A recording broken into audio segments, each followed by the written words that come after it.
Good Erev Shabbos Parshas Devarim. There was once a big artist that had an amazing student. And for years and years, the student was studying by this artist. Finally, after 5 years of studying, the big teacher comes over to the student and he tells him, it's about time you go out to the world. You're amazing. Your art jobs are amazing. Your work is incredible. It's time for you to go publicize yourself. Go show the world your art. The student wasn't sure with himself. He said, I don't know if really people will appreciate my art, if people really will like my paintings. He said, go try it out. Draw an amazing painting and go hang it up in the center of town and attach a pencil to it. And write a note. He said, if anybody sees something wrong with this painting, please just circle it and I'll make sure to fix it. An amazing idea. He goes, and for 2 months he's busy with this beautiful, beautiful painting. And he goes, he hangs it up in the center of town with a note. If you see anything wrong, just pencil it and I'm going to fix it. He comes back a day later and the whole entire painting is covered with pencil marks. Every single part of the painting is circled with a pencil.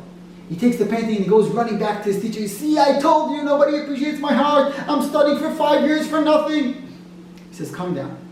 He says, take an eraser and erase all the pencil marks in the painting. He said, go back, hang up the same exact painting in the same exact place. Just put out the paints and put out a note. If anybody sees something wrong with this painting, go and fix it. He puts it out there. He comes back the next day. No one touched the painting. He waits another day.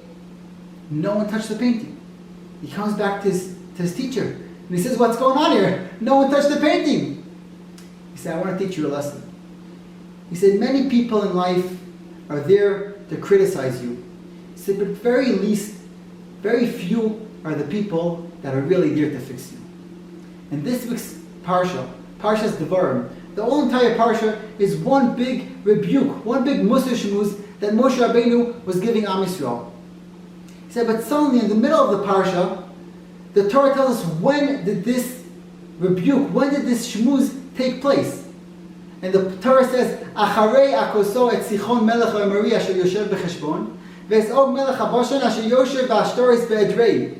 What does the Torah come to tell us?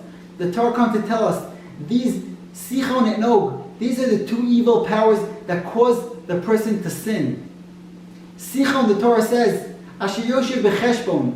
He sits in a person and he stops him from living with an account of his deeds, living with cheshbon hanefesh. Living with thinking and calculating, what am I living for? What am I doing? Where am I taking my life to? And Sichon, Asher Yoshev B'Ashtoris Be'edrei. Edrei, we know in Aramaic, Edrei is a hand. He said it's stopping a person from going with his hands and taking actions. That's laziness.